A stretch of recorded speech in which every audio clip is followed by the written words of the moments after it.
નમસ્કાર, હું છું ગોપી ગાંગર અને આપ જોઈ રહ્યા છો નિર્ભય ન્યૂઝ. મારી સાથે સ્ક્રીન પર તમને પાલ આંબલિયા દેખાઈ રહ્યા છે. ગુજરાત સરકારે નિર્ણય લઈ લીધો છે કે જે ખેડૂતોને તેમના ખેતરમાં થાંભલા આવતા હતા તેમને જંત્રીના ભાવ પ્રમાણે નહીં પરંતુ બજારના ભાવ પ્રમાણે તેમને વળતર ચૂકવવામાં આવે. આ વાત સરકારે માની છે. એટલે આમ જોવા જઈએ તો ગઈકાલથી એવું કહેવાય છે કે સરકાર ખેડૂતો સામે ઝૂકી ગઈ છે. પાલ આંબલિયાને જ આપણે પૂછી લઈએ કે પાલભાઈ, આ જે ડિસિઝન સરકાર દ્વારા લેવામાં આવ્યું છે એનાથી ખેડૂતો તો ઘણા બધા, કારણ કે આજે સવારે જેતપરના પણ ખેડૂતો દ્વારા પ્રેસ કોન્ફરન્સ કરવામાં આવી, એમને પણ કીધું કે આ વળતર સાથે અમને લોકોને વાંધો નથી. તમે શું કહી રહ્યા છો?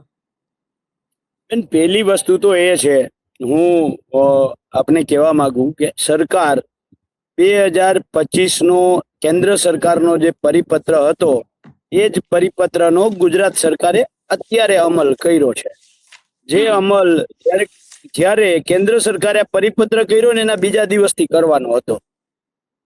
કારણ કે આ જેટલી લાઈનો નીકળે છે ને આ તમામ લાઈનો ઇન્ટરસ્ટેટ લાઈન છે અને ઇન્ટરસ્ટેટ લાઈન જ્યાં લાગુ પડતી હોય ત્યાં ફરજિયાત એ લાગુ ત્યાં આ જ પડવો જોઈએ. એમાં ગુજરાત સરકારના પરિપત્રો ન ચાલે, પણ તેમ છતાંય આ અદાણી અંબાણી જેવી કંપનીઓને ફાયદો કરાવવા માટે સરકાર અત્યાર સુધી 2025 થી અત્યાર સુધી પહેલા ખેડૂતોને મૂર્ખ બનાવતી હતી, બરાબર છે. એમાં પહેલી વખત સરકારે જે ઇન્ટરસ્ટેટ લાઈનો છે એમાં આ નિયમ લાગુ કરવાની જે શરૂઆત થઈ છે, બરાબર છે. એટલે આ 2025 થી કેન્દ્ર સરકારે બનાવેલી જે એસઓપી છે આ જ એસઓપી છે બેન. નંબર 2, એમાં એવું કહેવું છે કે થાંભલાથી 1 મીટર જે થાંભલાની ટોટલ જગ્યા રોકાય એમાં ચારે બાજુ 1 મીટર વધારે જગ્યા અમે ખેડૂતોને વળતર આપશું. પણ એની સામે ખેડૂતને જ્યારે એ જ થાંભલાની બાજુમાં બિનખેતી કરાવવું હોય, રાજ્ય સરકાર પાસે જ નિર્ણય કરે, રાજ્ય સરકાર જ બિનખેતીનો, તો એ બિનખેતી કરાવવા ખેડૂત જગ્યા મૂકશે ને ત્યારે એને 10 મીટર જગ્યા મૂકવી પડશે. સમજો, 10 મીટર જગ્યા મૂકવી પડે. તો રાજ્ય સરકારને નિર્ણય રાજ્ય સરકારે કર્યો અને રાજ્ય સરકાર જ્યારે બિનખેતી કરાવવી હોય તો ખેડૂતોએ 10 મીટર જગ્યા મૂકવાની, અને અત્યારે રાજ્ય સરકાર એમ કહે છે કે અમે 1 મીટર વધારે, એમ જાણે અમારી ઉપર ઉપકાર કરતા હોય એવી રીતે કહે છે. નંબર 2, કોરિડોર જે છે, માની લો કે એ 2017 નો જે રાજ્ય સરકારનો પરિપત્ર છે એ મુજબ કોરિડોર ફિક્સ થયેલા છે. 440 કેવીની લાઈન હોય તો 46 મીટરનો કોરિડોર આવે, 220 કેવીની લાઈન હોય તો 36 મીટરનો કોરિડોર આવે, 765 કેવીની લાઈન હોય તો 67 મીટરનો કોરિડોર આવે, અને 800 કેવીની લાઈન હોય તો 89 મીટરનો કોરિડોર આવે. હવે આ કોરિડોર વાળી એટલે કે જે ખેડૂતના ખેતરમાં માત્ર તાર આવે છે, એ તારવાળા ખેતરે બિનખેતી કરાવવું હોય તો કોરિડોરની 67 મીટર, 46 મીટર, 36 મીટર જે જગ્યાનું વળતર અમને મળવાનું છે, એના સિવાય બંને બાજુ અમારે 10-10 મીટર જગ્યા છોડવાની છે, પછી જ અમારું ખેતર બિનખેતી થવાનું છે. તો આ જગ્યા જે અમારે બિનખેતી કરાવવું હોય તો અમારી જગ્યા તો એ કોઈ કામની જ ના રહી. તો સરકાર કાં તો અમને એમાં બહુ સ્પષ્ટતા સાથે હું આજે સરકાર પાસે માગણી કરું છું કે 67 મીટર મૂક્યા પછી 68મા મીટરથી અમને બિનખેતીની છૂટ આપો.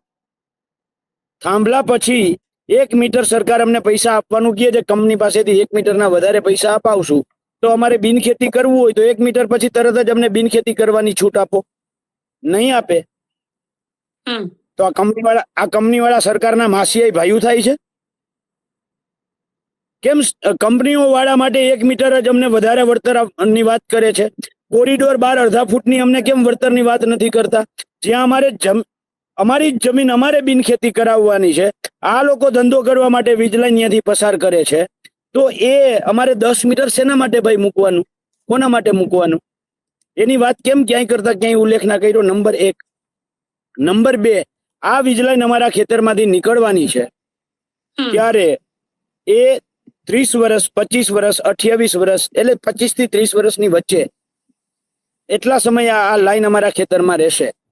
આ લાઈન અમારા ખેતરમાંથી આવે છે એવી ખબર પડે અને મારે જમીન વેચવી હોય તો મારા આખા ખેતરનું, માની લ્યો કે મારું 20 વીઘાનું સર્વે નંબર છે, એમાંથી લાઈન નીકળે છે. 20 વીઘાનું 5 લાખ રૂપિયા તમે ભાવ ગણો, વીઘાનો 5 લાખ, આપણે વધારે નથી ગણતા. તો 1 કરોડ રૂપિયા થાય એની ટોટલ કિંમત. હવે એ જ્યારે લાઈન નીકળે એવી ખબર પડે છે ખરીદનારને, એટલે એ 1 કરોડ વાળા ડાયરેક્ટ 40 લાખમાં જમીન કિંમત થઈ જાય, 42 લાખ થઈ જાય, 45 લાખ થઈ જાય. તો અમારી આ જમીનની જે કિંમત ઘટે છે, આ ઘટતી કિંમત બાબતે સરકારે કેમ કોઈ વિચારણા ના કરી? સરકાર છેલ્લા 6 મહિનાથી પોલિસી બનાવીએ છીએ, તો 6 મહિનાથી આ જ પોલિસી સરકાર બનાવે છે કે ડાયરેક્ટ કેન્દ્ર સરકારની જે પોલિસી હતી એનો ડિટ્ટો ટુ ડિટ્ટો કોપી મારી દીધી. આમાં 1% સરકારના સચિવોએ, ઉર્જા વિભાગના સચિવોએ, મહેસૂલ વિભાગના સચિવોએ કે એગ્રીકલ્ચર વિભાગના સચિવોએ કોઈ 1% બુદ્ધિનો ઉપયોગ આમાં ક્યાંય કરતા ક્યાંય એને બુદ્ધિનો ઉપયોગ કરવાની તસ્દી લીધી નથી. સંપૂર્ણ કેન્દ્ર સરકારની જે ગાઈડલાઈન હતી એ ગાઈડલાઈનની કોપી જ મારી છે. તો 6 મહિનાથી સરકાર શું કામ બધાને ઓલું બનાવે છે? ઉર્જા મંત્રીએ, મને યાદ છે 12 માર્ચે ભારતીય કિસાન સંઘે જયારે કહ્યું હતું ચલો ગાંધીનગર, અને ભારતીય કિસાન સંઘ અને આપણા ઉર્જા મંત્રી સાથે બેસી અને કુલડીમાં ગોળ ભાંગ્યો અને કહ્યું કે હમણાં ટૂંક જ સમયમાં અમે પોલિસી આપશું. ત્યારથી લઈને અત્યાર સુધી પોલિસી જ રમે છે. પોલિસી તો આવી જ નહીં. આ તો કેન્દ્ર સરકારની પોલિસી હતી, એની કોપી મારી છે, આમાં કઈ નવું જ નથી. નંબર 3, બેન, જે ગુજરાતમાં દર વર્ષે ઓછામાં ઓછા 25 થી 30 ખેડૂતો પીજીવીસીએલ, ડીજીવીસીએલ, એમજીવીસીએલ, યુજીવીસીએલ એટલે કે સરકારની લાઈનો, જેટકોની લાઈનો એટલે સરકારી કંપનીઓની લાઈનો, જેટકો અને આ બધી જ કંપનીઓ સરકારી કંપની, અને એના સિવાય આ 66 કેવી, 765 કેવી, 220 કેવી, 440 કેવી જેવી જે મહાકાય લાઈનો નીકળે છે, એના તાર તૂટવો, થાંભલો પડવો, તારમાંથી તણખા જરવા, શોર્ટ સર્કિટ થવું, એના કારણે દર વર્ષે 25 થી 30 ખેડૂતો મૃત્યુને ભેટે છે.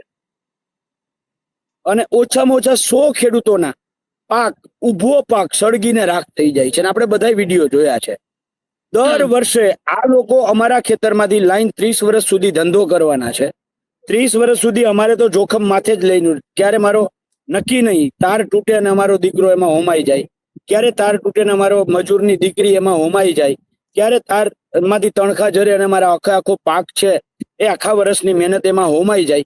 એ જોખમ સામેની પોલિસી બનાવવામાં સરકારને શું પેટમાં દુખે છે? અમારી માગણી હતી, અમે કહ્યું હતું કે સરકાર, માની લ્યો કે અત્યારે KPS3 વીજ લાઈન નીકળે છે, અથવા તો પાવર ગ્રીડની 765 કેવીની લાઈન નીકળે છે, રિલાયન્સની 800-765 કેવીની લાઈન નીકળે છે. જે ખેડૂતના ખેતરમાંથી લાઈન નીકળતી હોય, થાંભલો આવતો, તાર આવતો હોય, એ તમામ ખેડૂતોનું સરકાર વીમા કંપનીને ફરજ પાડે કે ભાઈ તમારે પ્રીમિયમ ભરવાનું છે. આ ખેડૂતોનું જોખમ, આકસ્મિક ઘટના બને અને કોઈ ખેડૂત કે મજૂર પરિવારને આના કારણે જાનહાનિ થાય કે કાયમી જિંદગીભરની ખોડ ખાપણ ઊભી થાય, તો એને 15 કરોડ રૂપિયા મળવા જોઈએ એવડું પ્રીમિયમ કંપનીએ ભરવાનું. અને જો ખેડૂતનો પાક નિષ્ફળ જાય, આના કારણે હળગીને ખાક થઈ જાય, તો 10 લાખ રૂપિયા વળતર આપવાનું. આમાં સરકારે પોલિસી બનાવવામાં સરકારને એક રૂપિયો દેવો નથી પડે એમ, બેન. તો આવી પોલિસી હું કામ ના બને? નંબર 4, હવે રમત બહુ મજાની ચાલુ થાય છે. સરકારે એમ કહ્યું કે એક અમે કમિટી બનાવશું, બિલકુલ MRC બનાવશું. MRC માં કોણ હશે? તાકે એક કલેક્ટરનો પ્રતિનિધિ હશે, સમજો, એક કંપનીનો પ્રતિનિધિ હશે, અને એક ખેડૂત વેલ્યુઅરની નિમણૂક કરશે. કંપની અને કલેક્ટર તો ભેગા જ છે અત્યારે. બહુમતીમાં કોણ રહ્યું?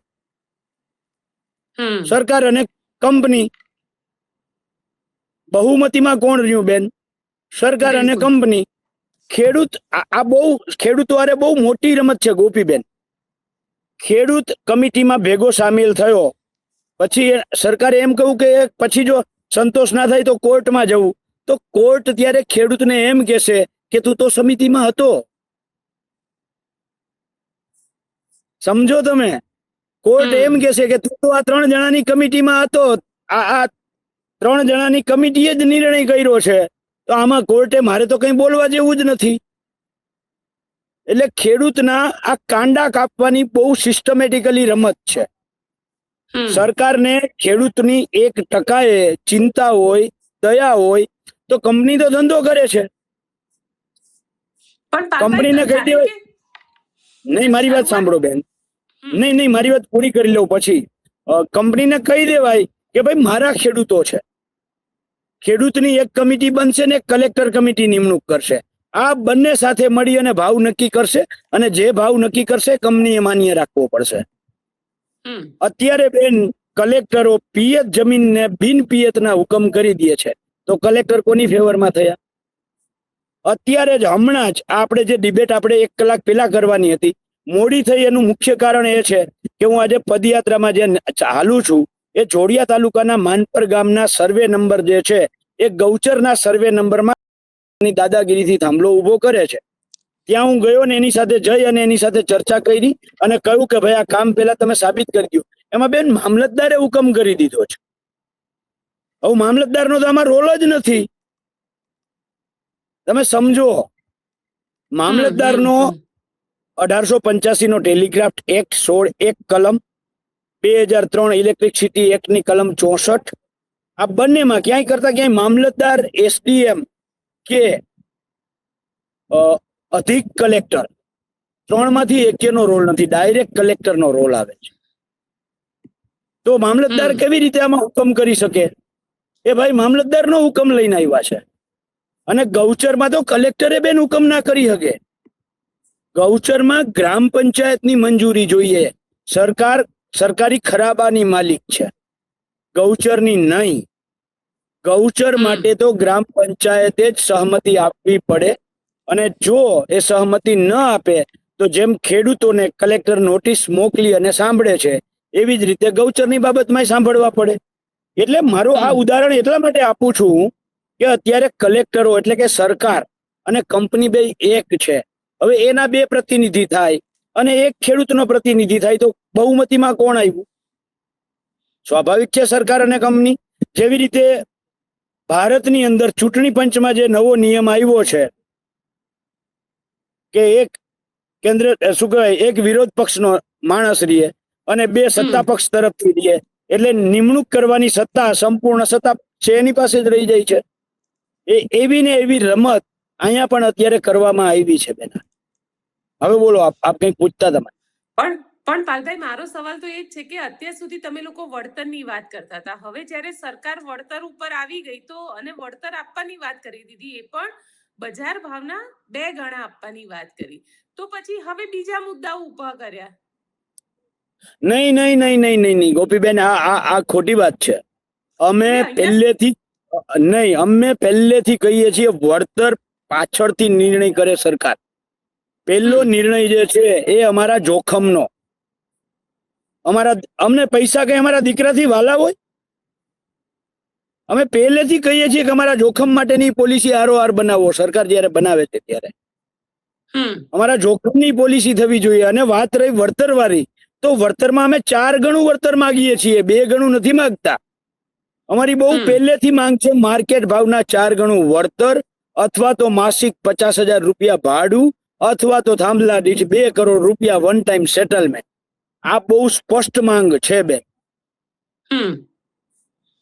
પણ એટલે તમે જે કહી રહ્યા છો કે જે સ્પષ્ટ માંગ છે, જો વળતરની માંગમાં તો ક્યાંક સરકાર પણ માની ગઈ અને સરકારે પણ વળતર આપવાની વાત કરી, કમિટી બનાવવાની વાત કરી. પણ તમને એવું નથી લાગતું કે આનો કારણ કે જે રીતે સરકાર આ કરી રહી છે, ખરેખર ખેડૂતોને એનાથી ફાયદો તો થશે જ, કારણ કે જે બિલકુલ નહોતું મળવાનું કે જે ઓછું મળતું હતું જંત્રીના ભાવ પ્રમાણે, એની સામે તો ફાયદો જ થઈ રહ્યો છે અત્યારે. ગોપીબેન, તમારો અધિકાર, તમારો ગોપીબેનનો અધિકાર આખા રોટલાનો હોય. ગોપીબેનનો અધિકાર આખા રોટલાનો હોય અને 10 વર્ષ સુધી કોક આટલું બટકું ગોપીબેનને આપે અને પછી ગોપીબેન ખારા થાય, ગુસ્સે થાય, તોડફોડ કરે, બરાબર છે, અને એમાંથી આટલા બટકામાંથી કોક 2 બટકા વધારે આપી દે, તો ગોપીબેનનો અધિકાર આખા રોટલો છે. આ આખો રોટલો ગોપીબેનને નથી મળતો. 2013 નો જમીન સંપાદનનો કાયદો એમ કહે છે કે ખેડૂતને માર્કેટ ભાવનું 4 ગણું વળતર મળવું જોઈએ. તો એ તો અમારો હક છે અને સરકારની ફરજ છે કે આ કંપનીઓ પાસેથી અપાવવાની. સરકારે જે અત્યારે 2 ગણું આપવાની વાત કરી છે માર્કેટ ભાવ નહીં, તો માર્કેટ ભાવ નક્કી કોણ કરશે? એના માટે કમિટીની રચના કરી સરકારે. એ કમિટી જે રચાઈ છે એ કમિટીમાં મુખ્ય કોણ છે? 2, સરકાર અને કલેક્ટર. તો પાછું અમારી તો ખાટલા વચ્ચે જ આવી બેન, જ્યાં હતા ત્યાં ને ત્યાં રહ્યા. એટલે આખી રમત સિસ્ટમેટિકલી રમત છે, બરાબર છે, કે જે લોકોને આ બાબતની માહિતી નથી, શહેરમાં જે લોકો બેઠા છે એ બધાને એવું લાગે છે કે આમાં તો ખેડૂતોને હવે સરકારે સારો નિર્ણય કરી લીધો છે, પણ નિર્ણય સારો નથી. બીજું મારે યાદ કરાવવું છે સરકારની કમિટીઓ. બેન, પાક વીમા યોજનામાં કમિટી હતી. દરેક ગ્રામ કમિટી હતી, તાલુકા કમિટી હતી, જિલ્લા કમિટી હતી અને રાજ્ય કમિટી હતી. ગ્રામ કમિટીમાં 2 ખેડૂત આગેવાનો, ગામનો સરપંચ, ગામનો તલાટી મંત્રી અને ગ્રામ સેવક, એમ કરીને 5 જણા ગામના લોકો હતા.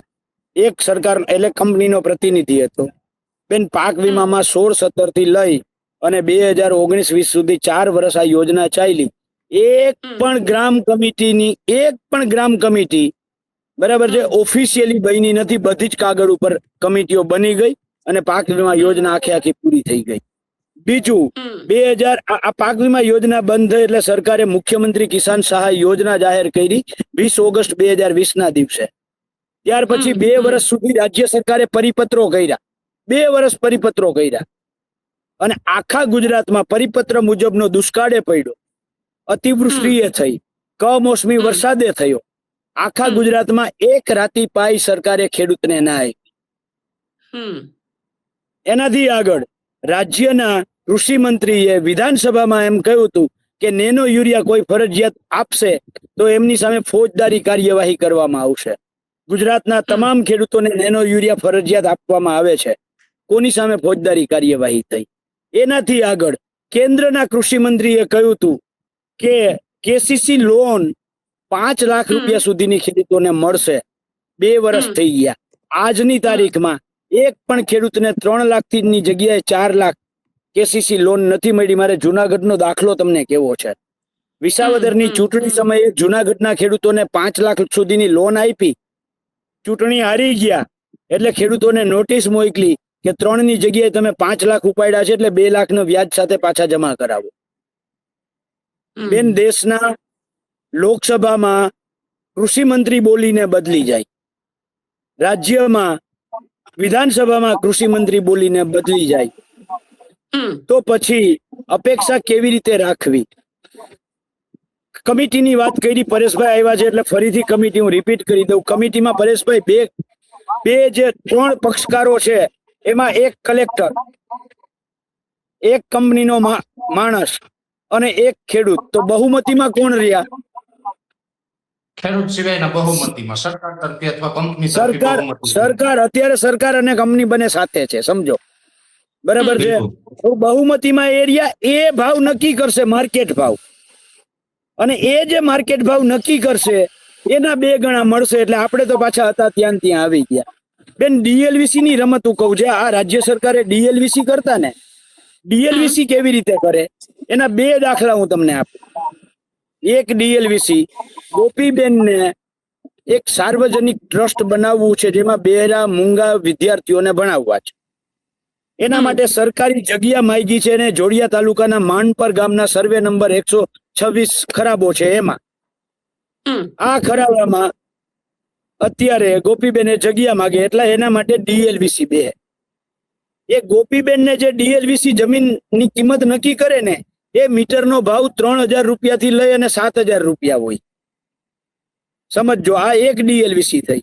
બીજી ડીએલવીસી વીજ કંપનીની લાઈન નીકળે છે પરેશભાઈના ખેતરમાંથી, અને એના માટે જે ડીએલવીસી બેસે એ ખરાબાની એક્ઝેક્ટ બાજુનું ખેતર છે પરેશભાઈનું. પરેશભાઈનું ખેતર અહીંયા, પરેશભાઈનું ખેતર અહીંયા સરકારી ખરાબો, અને અહીંયા હાઈવે. આ ખરાબો, આ પરેશભાઈનું ખેતર અને આ હાઈવે. તો સામાન્ય રીતે હાઈવે ની નજીક ખેતર હોય તો એ ખેતર એક તો ફળદ્રુપ છે ખરાબા કરતા, એટલે એની કિંમત વધારે થવી જોઈએ. હાઈવે ટચ છે એટલે એની જગ્યાની કિંમત વધારે થવી જોઈએ. હવે એ જયારે ખરાબો હાઈવે થી દૂર છે, ફળદ્રુપ નથી, બંજર છે, એની 3000 થી 7000 સરકાર ડીએલવીસી કરે છે પર મીટરની, અને પરેશભાઈની કિંમત જયારે નક્કી કરે ત્યારે 500 રૂપિયા ને 600 રૂપિયા ને 700 રૂપિયા નક્કી કરે. બેન, અમે DLVC માં આ સરકારના અધિકારીઓ કંપનીઓની કેટલી ફેવર કરે છે ને, એ અમે દ્વારકા કલેક્ટરને જ્યારે નેશનલ હાઈવે નીકળતો હતો ત્યારે અમારી જમીનની કિંમત એને 34 રૂપિયા પર મીટરની નક્કી કરી. અને નેશનલ હાઈવે ટચ જેટકોને સરકારે જમીન આપી 3410 રૂપિયા. સમજો, સરકારની જ કંપની, સરકારે જ જમીન આપી, એની કિંમત સરકારે નક્કી કરી 3410 રૂપિયા અને ખેડૂતના ખેતરની DLVC એ નક્કી કરી 34 રૂપિયા. બિલકુલ. એટલે સરકારના જે આ આખી કુંડળીમાં ગોળ ભાંગવાની રમત છે બેન, એ આવી રમત છે. આનાથી વિશેષ વધારે મારે કંઈ કહેવું નથી.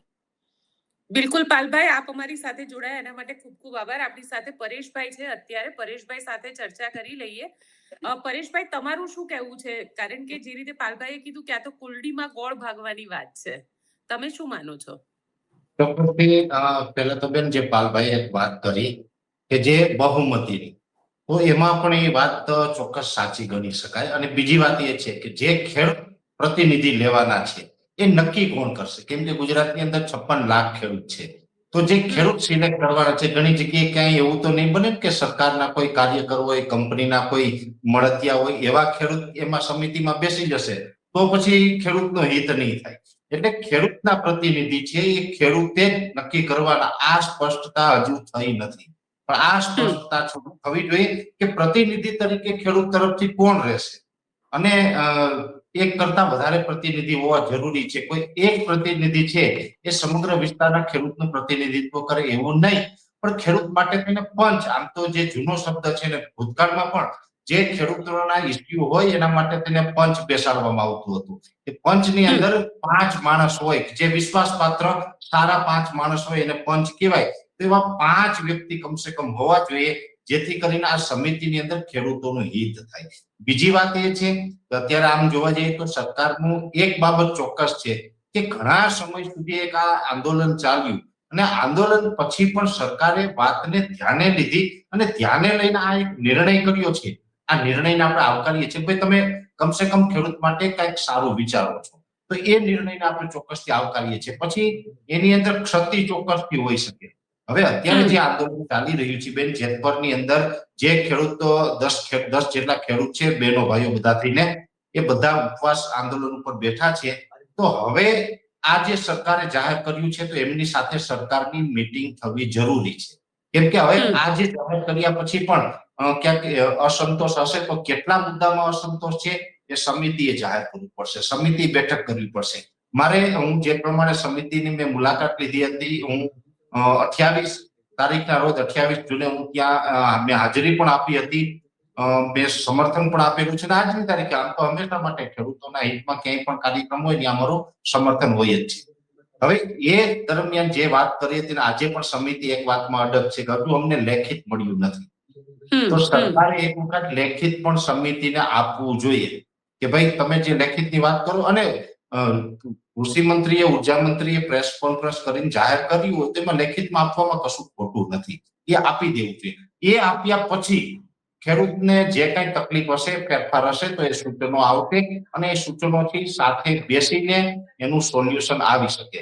એટલે એક વખત તો પેલી પ્રક્રિયા છે કે લેખિતમાં સમિતિ સુધી પહોંચાડે, ખાસ કરીને સરકારના જવાબદાર પ્રતિનિધિ છે એ વખત સમિતિને જે આગેવાનો છે એને મળી લે અને મળ્યા પછી આની અંદર જે કઈ ઘટતું હોય એ કરવું જોઈએ. બીજી વાત આની અંદર એ છે, હું વારંવાર એક બે વાતનો ઉલ્લેખ કરતો આવું છું. જો આજે માર્કેટ રેટના ડબલ, એટલે એક વાત ચોક્કસ હું તમને કહું છું કે જે માર્કેટના જે ઓરિજિનલ રેટ ચાલે છે અત્યારે, જંત્રી બંત્રી ભૂલી જવાનું છે આપણે, પણ વાસ્તવમાં જે ભાવ હાલે છે જો એ ભાવના ડબલ છે, એ વાત ગેરવ્યાજબી સરકારની પણ નથી. એ વાત વ્યાજબી ચોક્કસથી હું ગણું છું.